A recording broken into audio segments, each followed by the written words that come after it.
We again have the international edition of our MRI teaching course on 16th and 17th of November and 9th and 10th of November 2024. And finally, we have the Sonobuzz 2025, which is to be held in Jain. Just a quick quick highlights about our MRI teaching course, which is to be held in April from the 5th to 7th. This will be in Mumbai at Hotel Sea Princess, and we have planned several interesting sessions for you, like the MR Mania quiz, which received really good response during our last conference. We have exciting prizes for the winners. And we also have a multidisciplinary meet where our radio, ortho, and patho teams will be discussing bone tumor related topics. And also we have radiology sprints where we have 10 to 15 minutes important exam oriented topic sessions. We also have prizes for the best paper and poster entries. So please do go ahead and send it. So registrations for all these programs are open. I'll be sharing the links in the chat box. So moving on to the session for today, it's my pleasure to introduce Dr. Gayatri Harshe. She's a consultant radiologist at Nanavati Max Super Specialty Hospital, and her interests are in body imaging. So she'll be discussing an article on endometriosis, clinical features and MR imaging findings, along with the Enzian classification. Thanks, Gayatri, for joining us, and you can take over now. Thank you, Gauri. And I will. Can I share my screen? Yeah, yes. Yeah, please.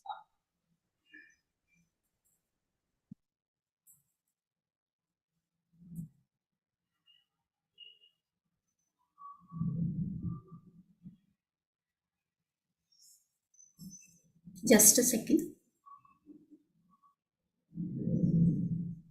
Good morning, everyone. I'm Dr. Gayatri, and first and foremost, I would like to thank IndianRadiologist for giving me this opportunity to present the journal. And now, without further ado, I will start with my article.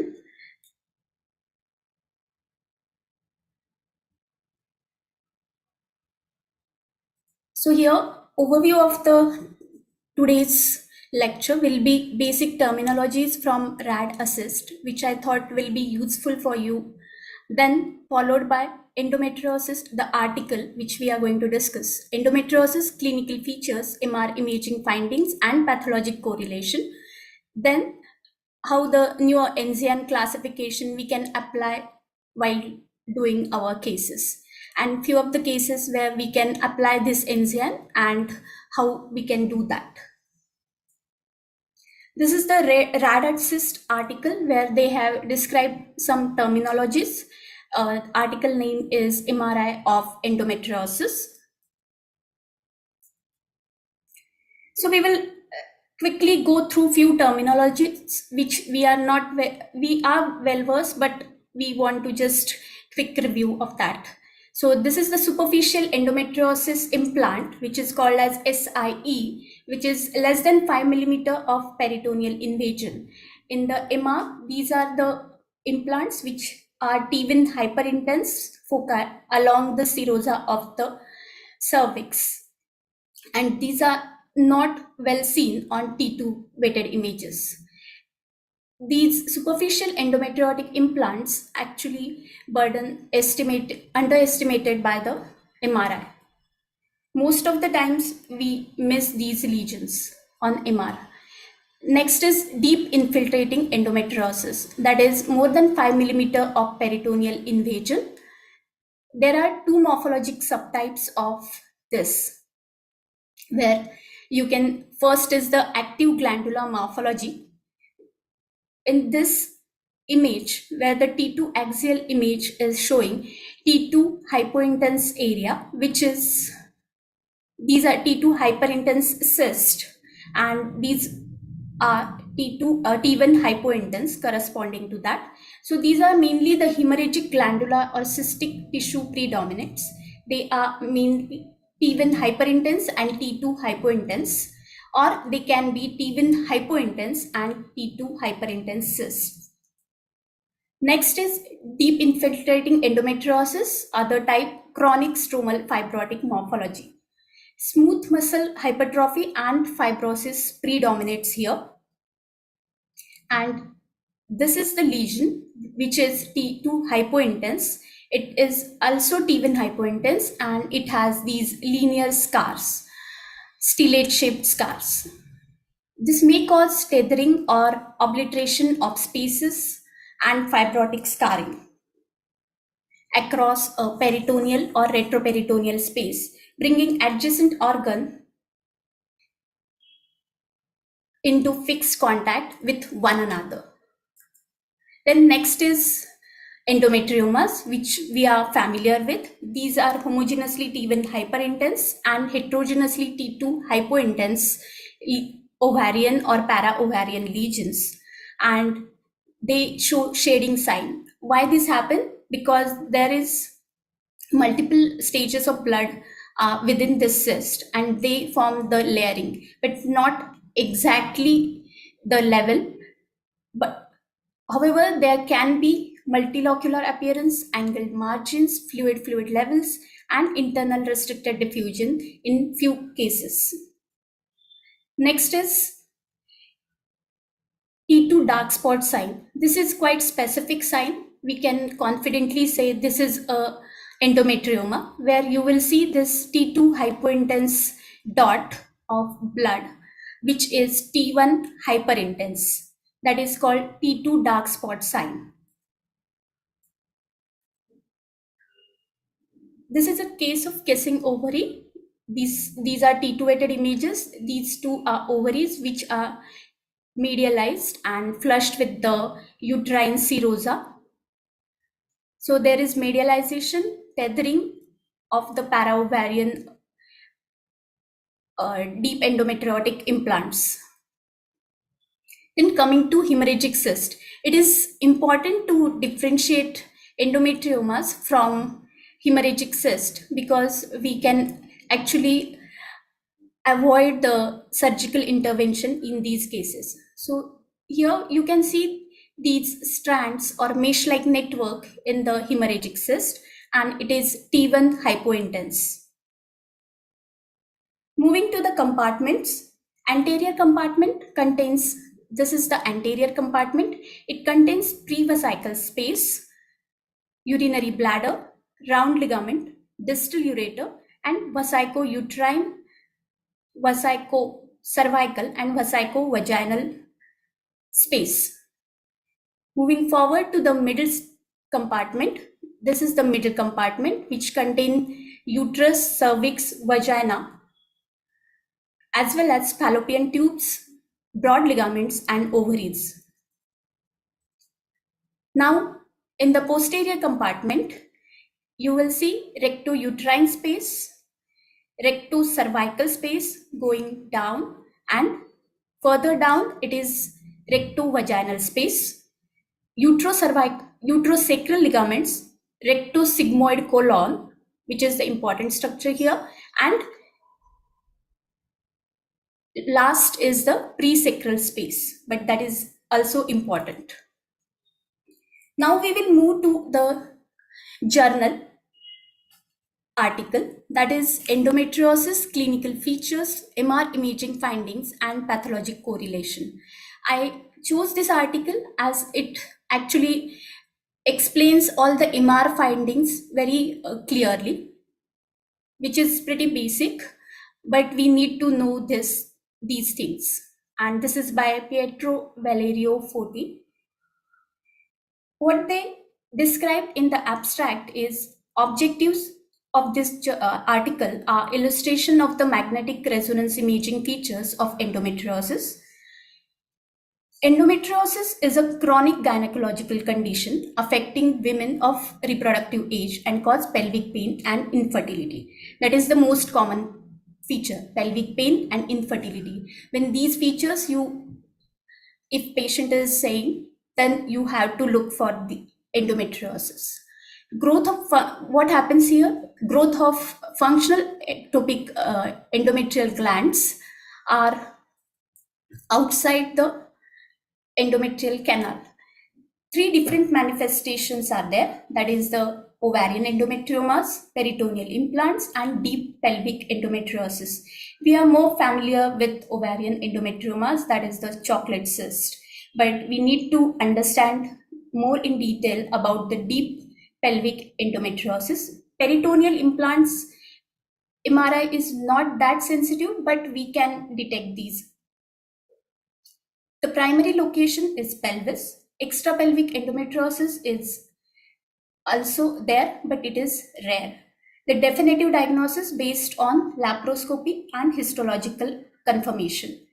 MR appearances are variable and depends on quantity, age of hemorrhage, and amount of endometrial cells, stroma, smooth muscle proliferation, and fibrosis.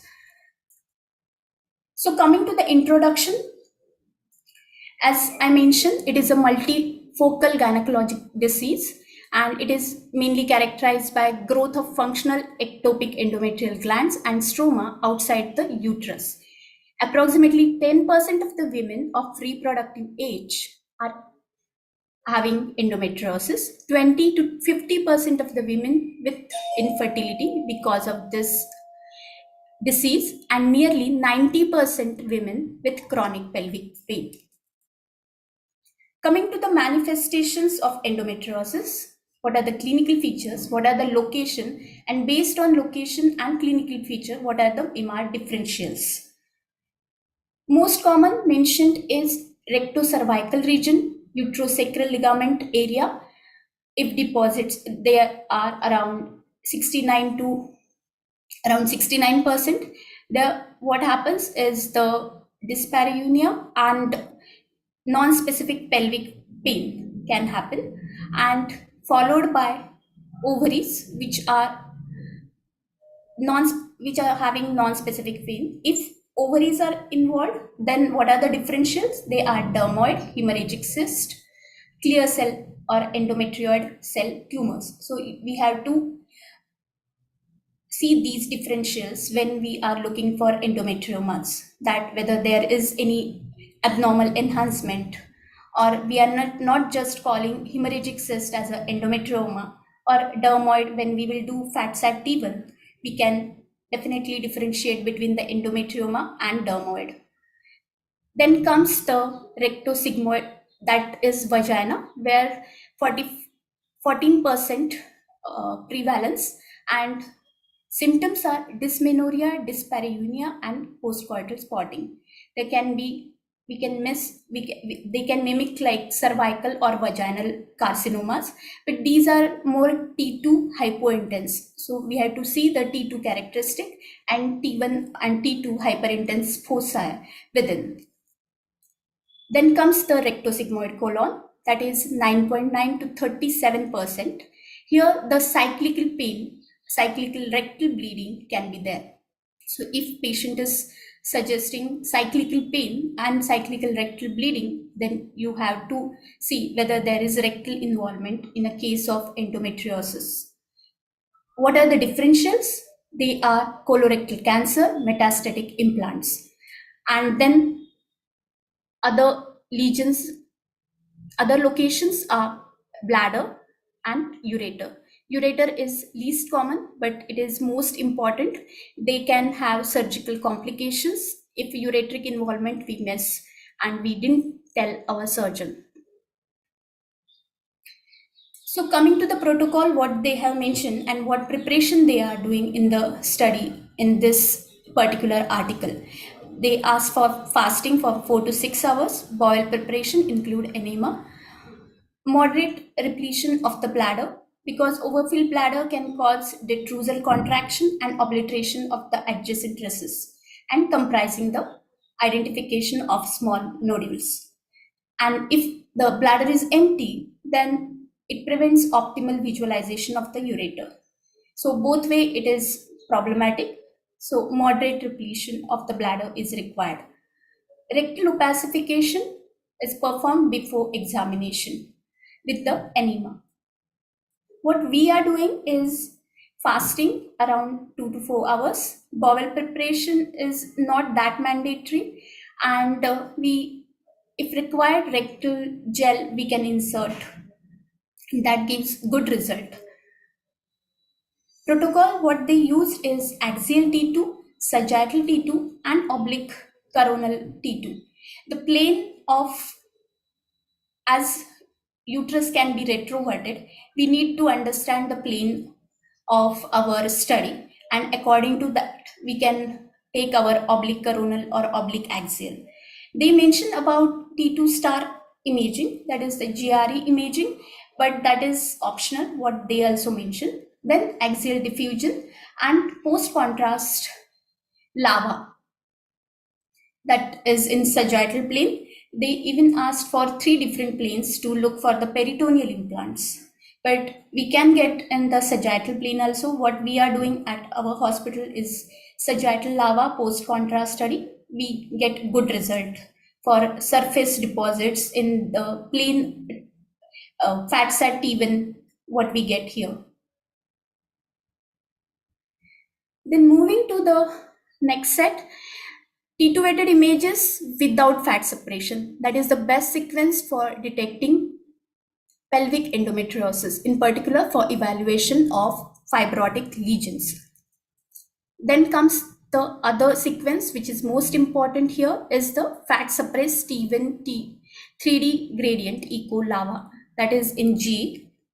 This pulse sequence improves the sensitivity of MRI in detection of smaller lesions, because we can see other lesions on T2 and the other sequences, but the smaller T1 hyperintense peritoneal implants or the serosal implants will be missed in these cases, because sometimes they are not having T2 correlate.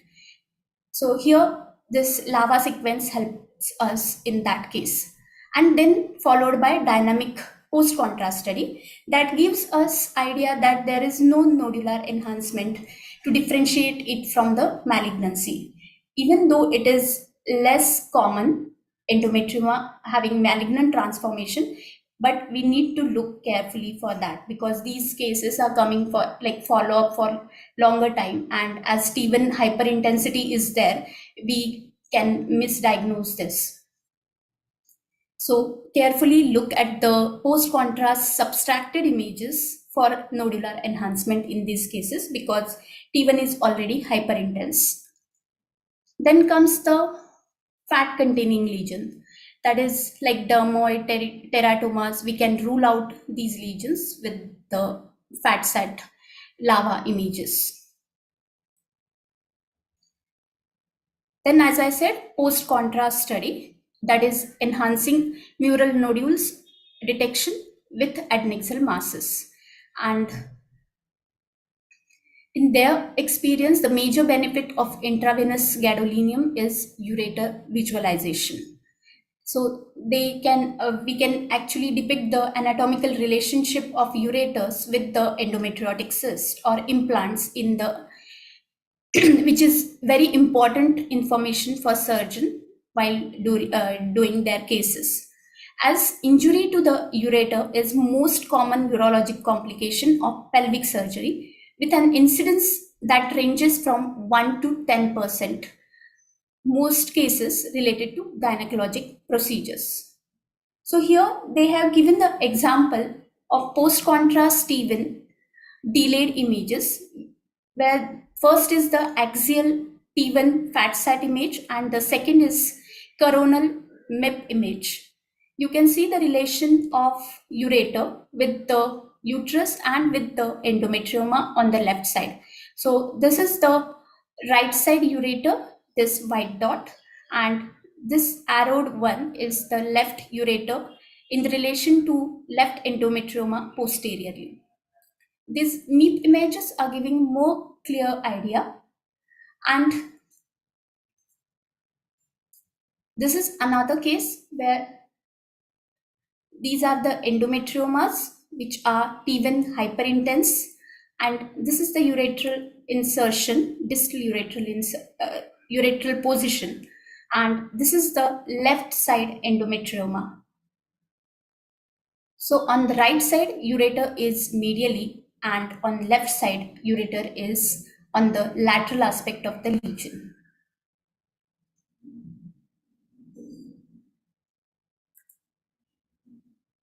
Types of endometriotic lesions.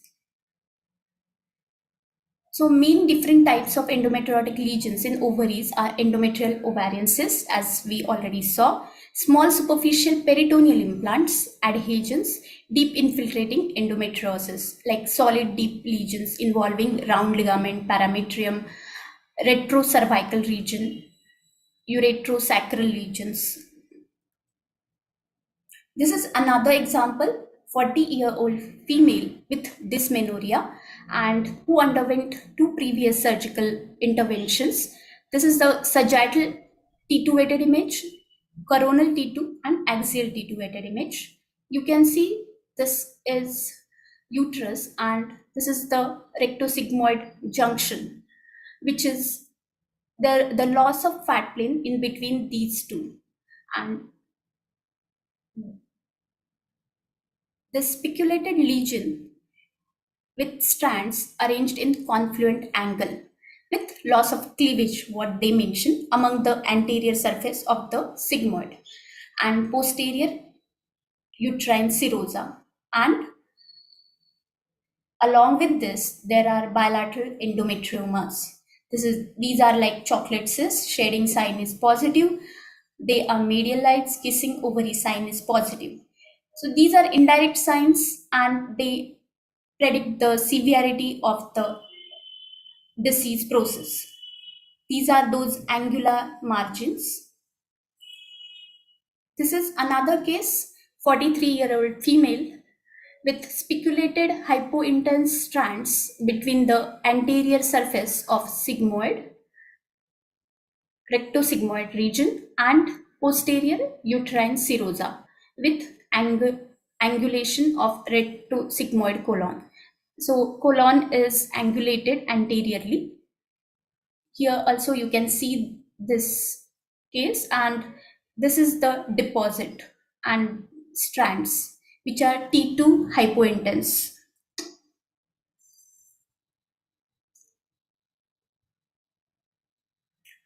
So moving forward, what are the features of these adhesions, how they look? Tethering of the pelvic structures and loss of corresponding cleavage plane without applicable nodular lesions may be another imaging finding suggesting adhesion. Extensive adhesions may distort pelvic anatomy and compartmentalize the pelvis and obliterate the pouch of Douglas. So if you see the obliteration of the pouch of Douglas, rectouterine space, then think about first these adhesions.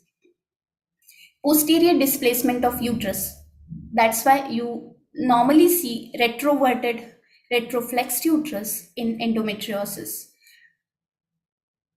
Then angulation of rectosigmoid colon, bowel loops, elevation of posterior vaginal fornix, loculated fluid collections, and hydrosalpinx.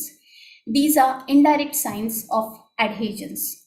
Free fluid in the pelvis on anti-declive position, not in the cul-de-sac. That is another indirect sign of adhesion. If you see routine cases, you will not see the fluid in the anti-declive position. It will be in the cul-de-sac. So on MR, how is the intensity? There is intermediate signal intensity on T1 weighted images and low signal intensity on T2 weighted images. Therefore, T2 images, solid endometriotic lesion appears hypointense nodular structures with irregular stellate margins due to fibrous tissue. So when you are describing your endometriotic deposit, you can use these terms: irregular, stellate margins, angular margins, these one, instead of mentioning ill-defined. In certain cases, deep endometriotic lesions may also occur as a irregular and hypointense soft tissue nodular thickening on T2 weighted images, and it occurs when the disease involves uterosacral or vaginal or rectal wall. And within the solid endometriotic masses, how you will differentiate them with the metastatic deposit? So one thing is, patient will have, most of the time will have other endometriotic deposits. They will be more T2 hypointense rather than T1 hypointense. Then They are having hyperintense foci on T2-weighted images and may be seen presenting dilated ectopic endometrial glands.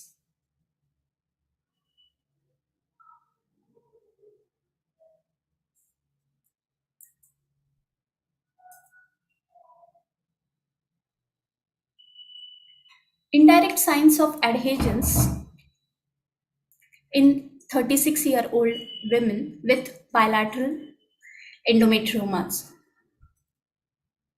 These are these endometriomas on both sides with shading sign.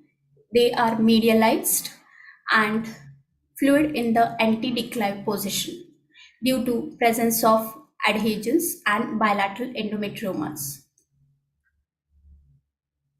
Next is deep infiltrating endometriosis in 34-year-old women, where this is a T-win weighted image, and there is infiltrating muscular layer of anterior rectal wall. The lesion displays homogeneous intermediate signal intensity due to fibrous tissue and smooth muscles.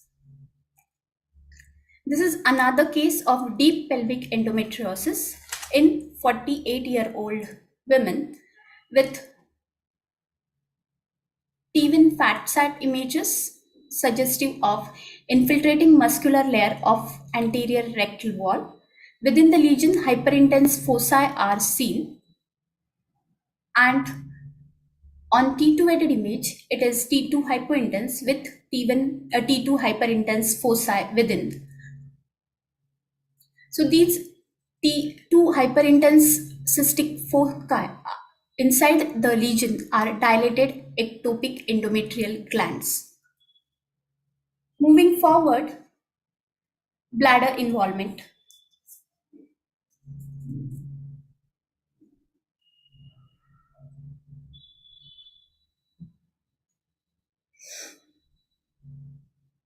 Here is the case of 35-year-old women with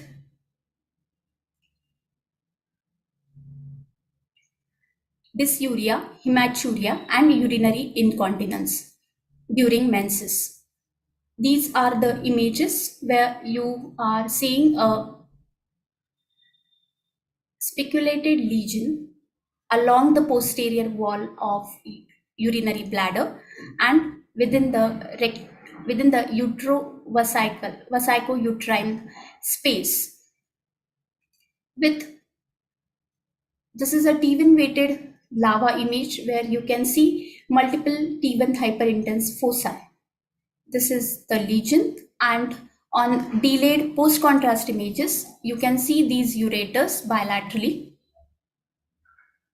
So they are depicting the position of the ureters also in this case. Another case with the ureteral endometriosis. If you see these deposits in a case of endometriosis and bilateral hydroureteronephrosis, then think about endometriotic deposits. These can have T1 hyperintense foci, as we already mentioned. They can have enhancement on post-contrast study.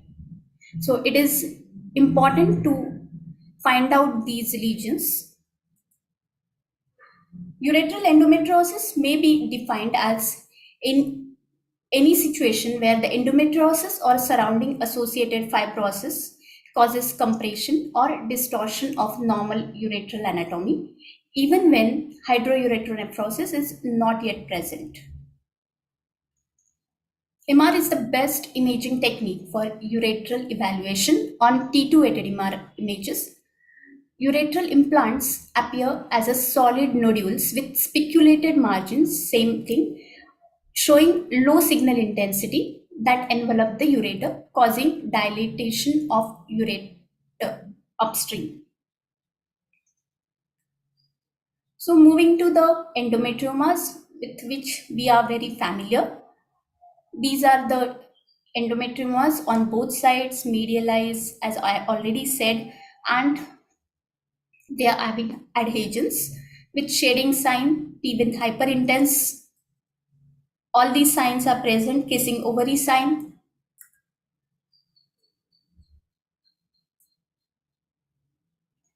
so in ovaries, there are peritoneal implants confined to ovarian surface are often tend to underdiagnosed at imaging due to their small size, less than 5 millimeter. They are called micro intra-ovarian. Then there is another term, micro intra-ovarian endometriomas. They are small in size, less than 1 centimeter implants within the ovaries. But we can actually depict them on T2 and as well as T1 fat sat images rather than T1 images. In the recently published meta-analysis, they are saying that MR for diagnosis of endometrial cyst, where 95 to 91 around sensitivity is 95% and specificity is 91% respectively. Differential diagnosis of endometriomas include lesions with high signal intensity on T1 weighted images like dermoid, mucinous tumor, cystic neoplasms. They can also have T1 hyperintensity, and then hemorrhagic masses. So these are the differentials for them. Fat saturation, fat sat T1 weighted images are helpful to rule out fat containing lesions such as dermoids, as I already mentioned, and in mucinous lesions, hyperintensity on T1 weighted images is there, but the signal intensity is lower than that of the blood. So that you need to see.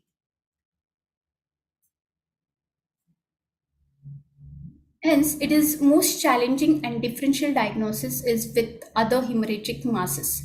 To differentiate endometriomas from functional hemorrhagic cyst, it is important in order to prevent unnecessary surgical intervention. So here comes our role of differentiating the endometriomas from hemorrhagic cyst. Other possibility, as I already mentioned, endometrioid and clear cell tumors associated with endometriosis. That's why we are giving contrast, looking for the nodularity, thick septations, enhancing solid components, which are suggesting malignancy. Then next is uterine serosa, round ligaments, broad ligaments, and fallopian tube involvement. Here is the round ligament involvement, where this is the location of round ligament on both sides.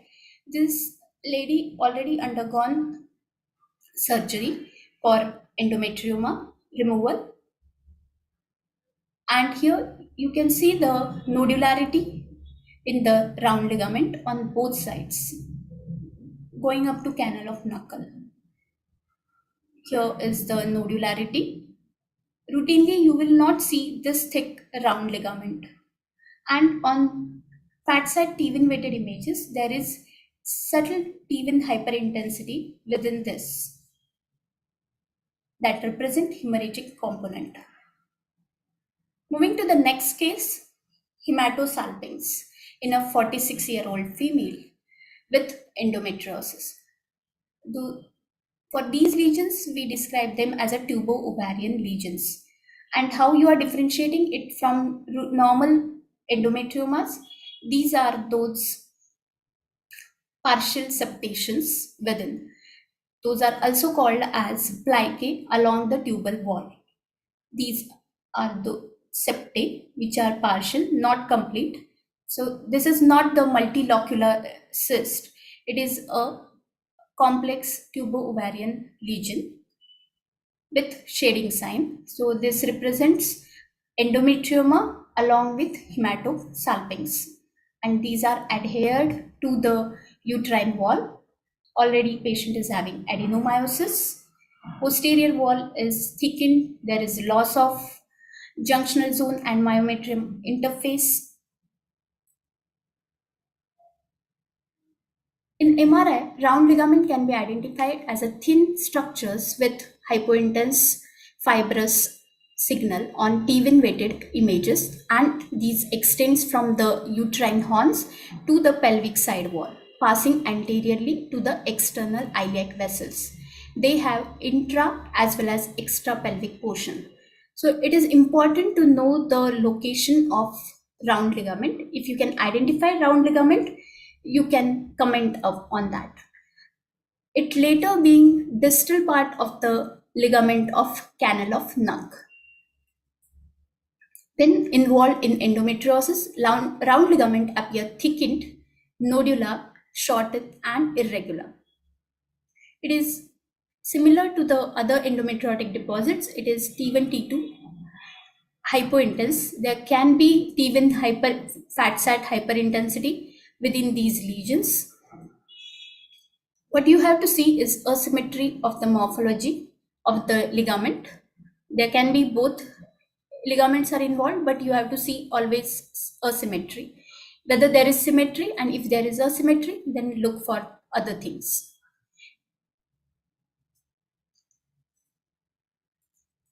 And those intraluminal implants determine the cystic hemorrhage, thus causing hematosalpinx. At MR imaging, hematosalpinx appear as a tortuous enlarged tubular adnexal structure filled with hemorrhagic fluid within. Endoluminal content shows high signal intensity on T1 fat sat images and intermediate signal intensity with or without internal fluid levels on T2 weighted images. So these are dilated fallopian tube is suggestive of hyperintensity within the dilated fallopian tube is suggestive of endometriosis. So rarely hematosalpinx can be associated with other pathologic conditions such as tubal torsion, tubal ectopic pregnancy, and malignancy. So you have to carefully look at it. Here is the other case of rectocervical involvement. This is uterus which is retroverted. You are not able to see the space, this rectocervical space in between the rectum and cervix. It is all gone, and what you are seeing is a ill-defined lesion which is infiltrating the cervix as well as anterior wall of rectum. This is another case with the similar features, bit advanced, involving the serosa, the space, and involvement of the muscularis mucosa of the rectum. Few T1 hyperintense foci are seen within that, suggestive of endometriotic deposit. At the same time, you are able to see the endometriotic cyst on the left side with the shading sign and T1 hyperintensity.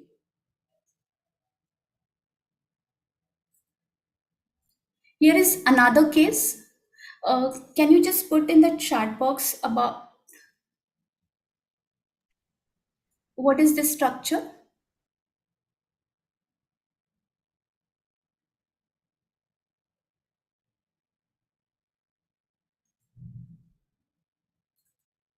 So this is a uterosacral ligament. You can see this one. This is a thickened uterosacral ligament with few T1 hyperintense foci within. This is involvement of the uterosacral ligament with multiple DI lesions. Deep endometriotic lesions of retrocervical area frequently appear as an ill-defined infiltrating tissue, which is hypointense on T2 weighted images and extending from the posterior uterine serosa to the uterocervical region. Some lesions may contain abundant glandular component and little fibrotic reaction, thus showing high signal intensity on T1 weighted images and variable signal intensity on T2 weighted images. Small cystic areas, hyperintense on T2 weighted images, may also be seen, and solid glandular component enhances after intravenous administration of contrast material. So you have to carefully look at these areas to differentiate it from the metastatic deposits. MRI for the diagnosis of endometriosis of pouch of Douglas, the sensitivity is 89% and specificity is 94%. Differentials of rectocervical lesions include peritoneal metastasis, as I already mentioned, for intraperitoneal malignancies. Then gastrointestinal and ovarian neoplasms. How you can differentiate? Slight difference, but it is important. Peritoneal metastasis usually show intermediate to high signal intensity on T2-ated images and primary cancer site as the primary cancer site, and high signal intensity on diffusion. As well as it will have ascites, tumoral mass in the abdominal cavity. On the other hand, solid endometriosis show low signal intensity on T2-weighted images. And uterosacral ligaments are most frequent location of deep endometriosis. Bilateral uterosacral ligament is often associated with posterior deep endometriotic locations. This is a case of right uterosacral ligament involvement, where you can see the spiculated deposit. These are those angular margins, spiculations, and T2 hypointense lesion along the uterosacral ligament on the right side. On the left side, you are not able to see any lesion. This is another case with the rectovaginal space. So we are moving down from the rectocervical region to rectovaginal region. It is quite difficult to depict the lesion here, but T1 lava images are depicting this lesion very nicely, where you can see those T1 hyperintense foci within the vaginal fornix.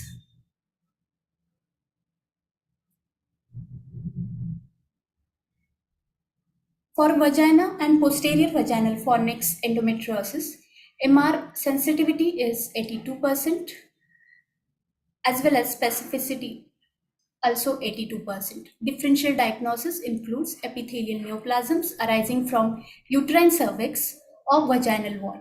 Diffusion may be useful in this setting, demonstrating no restricted diffusion within the endometriotic mass. If you see the vaginal or cervical lesions, they exhibit diffusion restriction. So always look at your diffusion.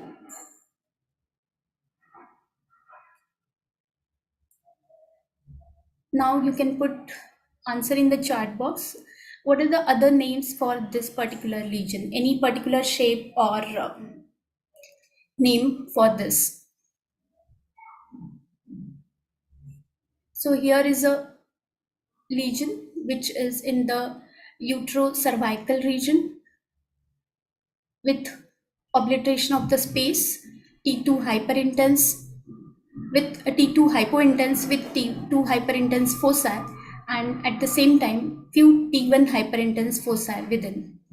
It involves the muscularis layer of the sigmoid as well as serosal surface.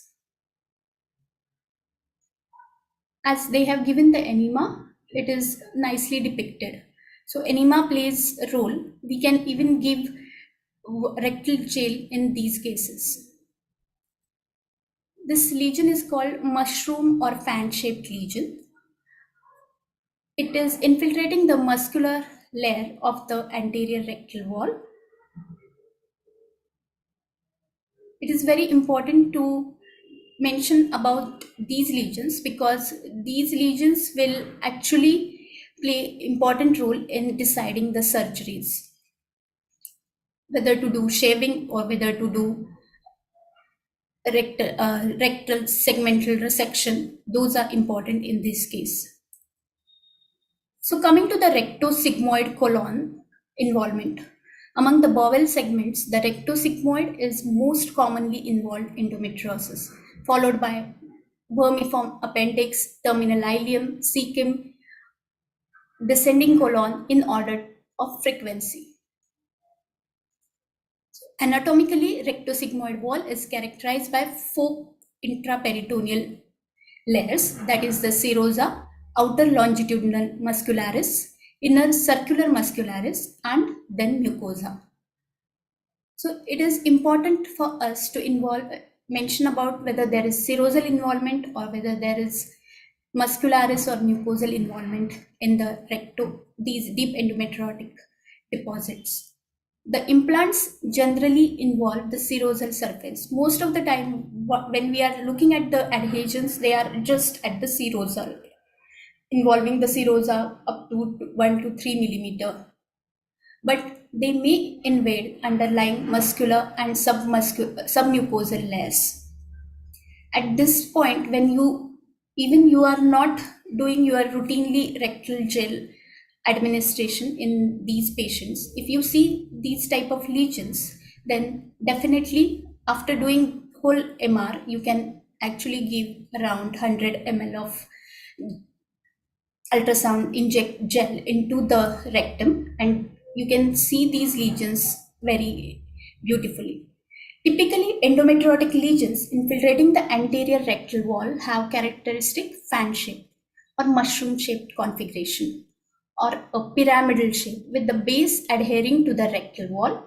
So base is, if you see here, the base is along the anterior rectal wall and apex is towards the cervix. So that is important thing. And if we see the metastatic deposits or the rectal malignancies, the apex will be towards the rectum, and the lesion will start from the rectum towards the cervix or any other space. So that is one of the differential point to confidently say about these are rectal deposits, rectal endometriotic deposits rather than metastatic deposits. And again, T1, T2 hypointense with T1 hyperintense foci. What is important here is adhesion stricture, bowel obstruction may be representing complication of intestinal endometriosis. Surgical procedure depends on the lesion size. That is important. That's why we need to mention about the size of the serosal involvement or the mucosal involvement. Degree of infiltration, muscularis invasion, that is important. Percentage of circumference involvement. So what is the circumferential involvement of the rectal mucosa by the endometriotic deposit? Number and location of intestinal lesions. Now we are saying about the rectosigmoid, but there can be some other intestinal lesions like iliac or appendix or within the colon, but they are very rare. And if you are describing about your rectal lesions, describe them, how much is the distance from anal verge. What they have mentioned here is different laparoscopic bowel resection techniques depending on degree of invasion. So here is the laparoscopic rectosigmoid shaving resection. If the lesion is less than 1 centimeter, removal of the lesion only, followed by primary suture. Then mucosal skinning, that is removal of both muscular layers followed by interrupted sutures. Plaques located on the anterior rectosigmoid wall. We need to mention about the muscular layer involvement. Rectosigmoid discoid resection, full thickness resection of anterior bowel wall followed by 2-layer sutures. And that is single lesion less than 3 centimeter involving less than 1/3 of the circumference. Laparoscopic rectosigmoid segmental resection, that is bowel resection followed by end-to-end anastomosis with sparing of mesenteric nerves. Multiple or bigger lesions determining the bowel distortion. I think now you realize why it is important to inform about the rectal involvement.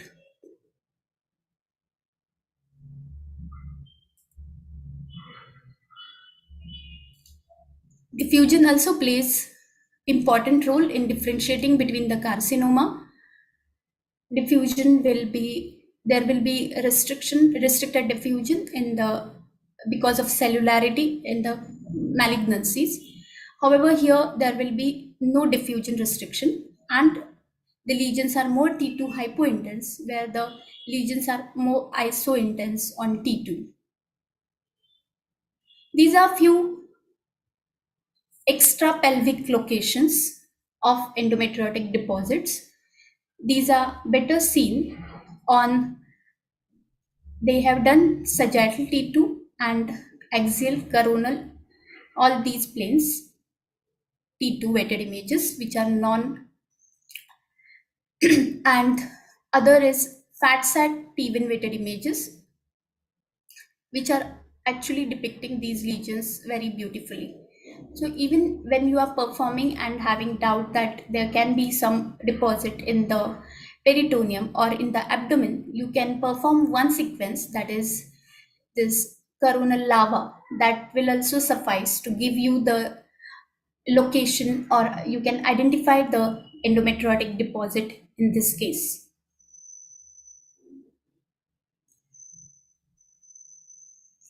This is a case where the patient is having cyclical sciatic pain.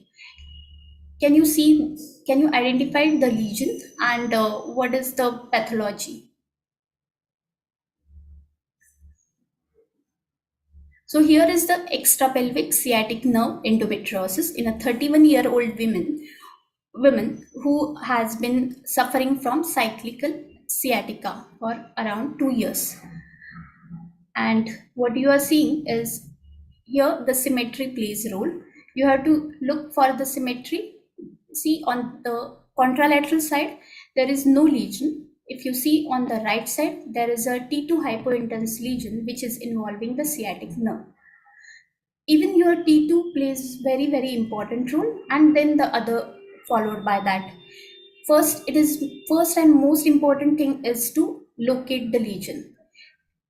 We are not very used to see these lesions, but if you are thinking of endometriosis, look for all possible extrapelvic areas at the same time. Look at the abdominal wall, look for the nerves, trace them in your axial images. If you are not very sure, then as we said, peritoneum on T1 fat sat lava image. You don't have to do all the sequences in all the planes. You can choose these sequences and minimize your time. Other indirect sign here to locate this sciatic nerve involvement is asymmetrical atrophy of the right obturator internus muscle. That is giving you a clue. This is sciatic nerve on the left side, and this is the thickened T2 hypointense nodular areas within on the right side sciatic nerve.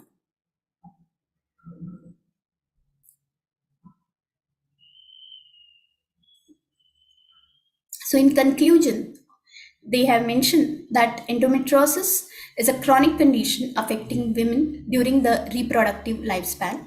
Diagnosis of endometriosis must take into account clinical symptoms, physical examination, laboratory test, and different imaging techniques.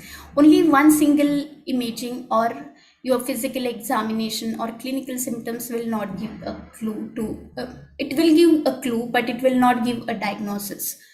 So you have to see in all these things in total. Since pelvic anatomy is complex, it may vary with distortion by invasion of endometriosis.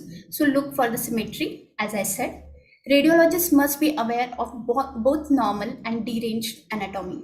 Ideal purpose of surgery is therapeutic and effective intervention based on careful preoperative evaluation. From this point of view, the role of MR imaging to help diagnose and plan the surgical strategy. It is very important in cases of rectal lesions, because the whole plan of action will change, whatever diagnosis or involvement we are giving. Then the involvement of the ureters, we need to inform them. So always look at the ureters when you are looking for the other lesions. And the clue is hydronephrosis. If you are doing just pelvis, look at the sagittal images carefully. You will see hydronephrosis of hydroureter and hydronephrosis in these images. Preoperative detection of all endometriotic lesions is recommended to choose the surgical approach, as I already said, to plan a multidisciplinary teamwork. Even they have to call for the urologists, gastrointestinal surgeons, and neurosurgeons in few of the cases, and that reduce the post-operative complication rate. So in conclusion, what we understood from this is history, discussion with the referral doctor, what they want, then correct protocol, choosing the correct protocol. If you are not taking correct plane, that will also not give you the idea of involvement of the rectum or the other organs. If required, rectal or vaginal gel administration and administration of the antiperistaltic agents like glucagon or buscopan to reduce the movement of the bowel, and knowing the pelvic anatomy very well, that gives you the idea how to go for this endometriosis imaging. So I conclude this article here, and a quick overview for the next article, that is MRI of endometriosis in correlation with Enzian classification, its applicability and structural reports. Nowadays, gynecologists ask for Enzian classification when we are reporting. Actually, it is a good thing that it is having the universal acceptability for the reporting. So in abstract, what they have mentioned is Enzian is published in 2021 and it proposes a new comprehensive classification system of endometriosis, combining a complete staging of deep infiltrative endometriosis with evaluation of peritoneal, ovarian, tubal loculations and presence of adenomyosis. This article addresses the applicability of Enzian classification primarily based on surgical findings to the MRI evaluation of endometriosis. So that is, this will help them for the surgery. It is for, there is surgical Enzian, it's based on ultrasound and then based on MRI. So what we are using is MRI based Enzian, so that mentions Enzian M. Overall, there is significant matching between the MR features and Enzian classification criteria, and two different perspectives of endometriosis mapping with different goals and levels of details. Main discrepancy lies in evaluation of tubo-ovarian conditions. These adhesions, we are not that, means tubal patency, we are not able to tell that correctly, which is not fully accessible by MRI. Furthermore, endometriosis is a complex disease. We already said the MR reporting should be clear, well organized. For that, Enzian will help us. The author group, both radiologists and gynecologists, proposes a structural MRI report of endometriosis in correlation with Enzian classification, merging detailed anatomical and pre-operative information provided by MRI. So key points here are applicable to many aspects of MR evaluation of endometriosis. MR evaluation of tubo-ovarian unit as defined by hashtag Enzian is limited, and use of hashtag Enzian based structural report may be clinically relevant. So this is the Enzian classification. They had divided it into, these are these nomenclature: POT, P for peritoneum, O for ovaries, T for tube, A for this compartment with rectovaginal space, vagina, rectocervical area. Then B compartment, sacrouterine ligament, cardinal ligament, and pelvic side walls. C is rectal involvement. Then there are other terminologies, that is FA, adenomyosis, FB, if bladder involvement is there, you have to mention FB. If there is intestinal involvement other than rectum, then that is FI, F intestinum.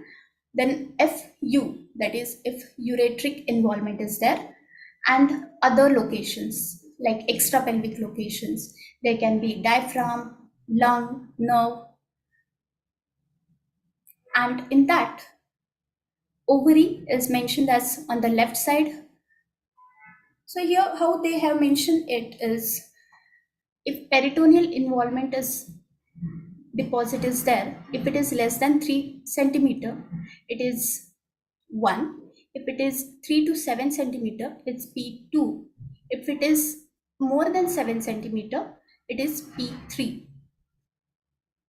For the ovary, left ovary and right ovary, it is the combined length of the endometriomas. So whatever the maximum length, if there are 3 endometriomas, then the maximum length is, one is 2, other is 3, and the third is 2 centimeter, then it becomes 7 centimeter.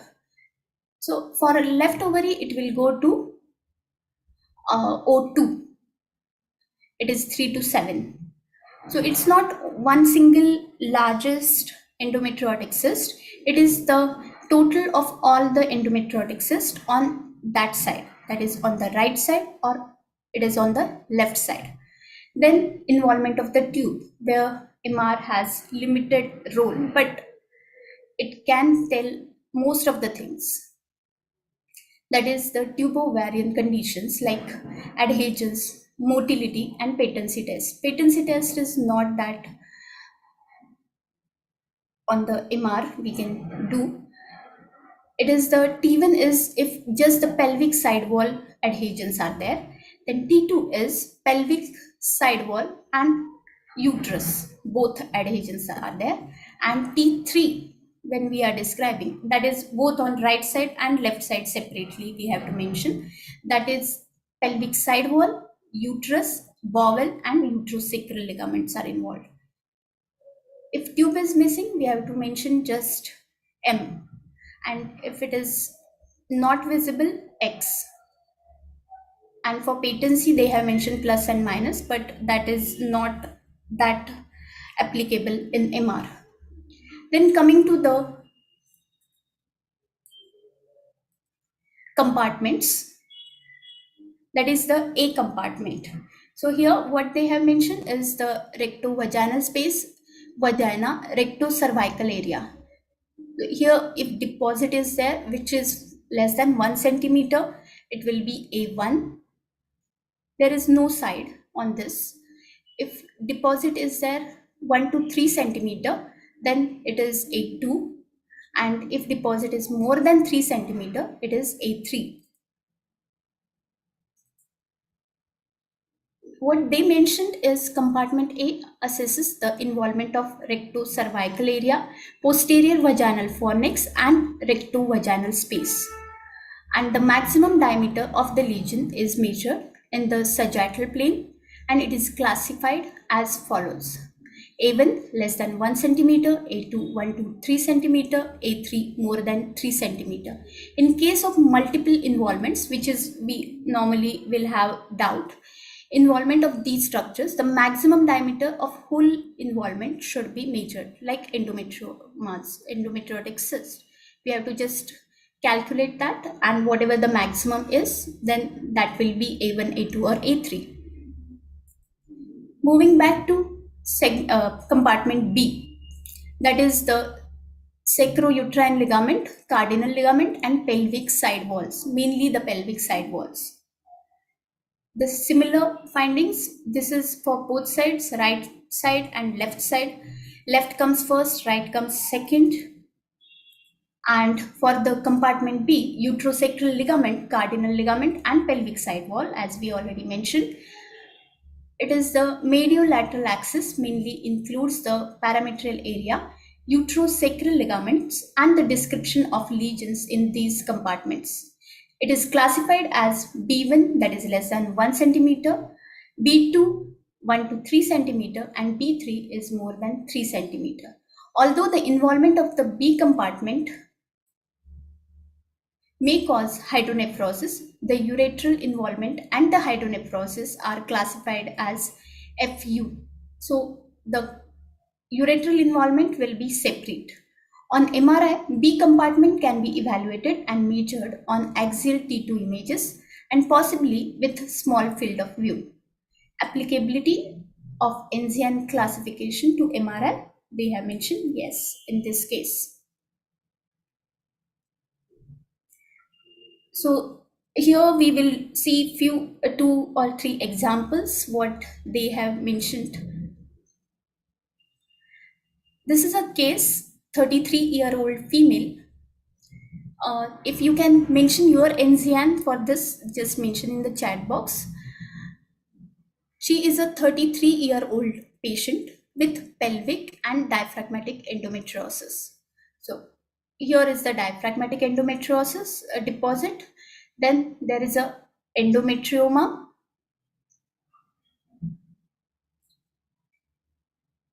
In the right ovary and left ovary on both sides, as well as there is involvement of the rectum, that is rectal endometriosis, that is for this particular length. So Enzian here is hashtag Enzian M, that is M for MRI, O, that is ovary. We are not having peritoneal deposits, so we are not taking P. We are not taking T because there is no involvement of the tube. And on the left side, it is 2.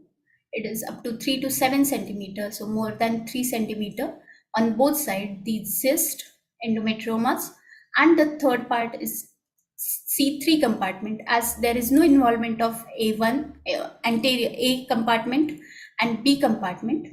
Now we are coming to C compartment, which is the rectal involvement, that is 3, more than 7 centimeter, C3. And in addition, there is no there is no adenomyosis, but there is diaphragmatic deposit. So F diaphragm, that is those extra pelvic locations. Now moving to the next case, which is 38-year-old patient with abdominal wall endometriosis. Here is this T1 fat site images and this is T2 non-fat site images. You have to see how is the anterior abdominal muscle on the right side, and there is some T2 hypointensity on the left side, which corresponds to foci of T1 hyperintensity on the left, T1 fat site images. So this is the anterior wall endometriotic deposit. Patient is having antegrade, it is anteverted and retroflexed uterus. Posterior junction zone with the uterus is thickened. So there is focal adenomyosis. There is plaque-like rectocervical lesion, which is measuring around 3.6 centimeter, what they have mentioned. Just mention your Enzian, what you think. Ignore what they have given. And elevation of the posterior vaginal fornix, as well as nodular lesion in the left rectus abdominis. We already discussed about that. Enzian in total, hashtag Enzian M, is A1, anterior compartment, A1, that is then adenomyosis, and F is abdominal wall involvement. This is the Enzian, what they have mentioned. And I conclude the session here. And thanks for patient listening.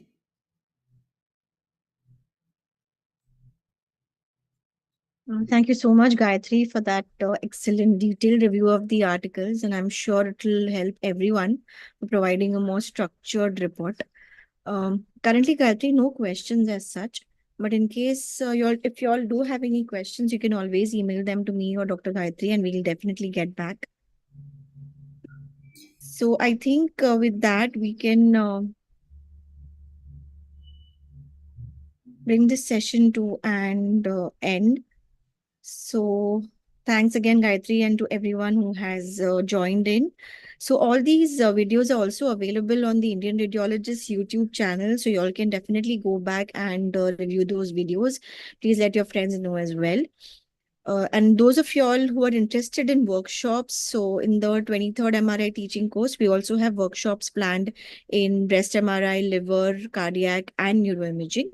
So do send us your emails in case you all are interested, and please register for the conference. And we are also looking for entries for the MR Mania quiz. So you can please email your entries in teams of 2. You can email them to Dr. Abhishek or me or Dr. Mitusha. And we also have these interesting sessions planned. I have shared the links for registration in the chat box. You all will get all the details there. Also, we've shared all this in our on our various WhatsApp groups. So thank you once again, and we hope to see you all in our next journal club, which is on 31st of March, which will be taken by Dr. Mitusha Verma. And we also have one planned in April on the 28th in MSK Imaging, and one on 26th of May in Neuroimaging by Dr. Aarti. So hope to see you all there. And thanks, Gayatri, once again. Thanks, Gauri, and thanks to all. So thank you. And I think we can end the session here.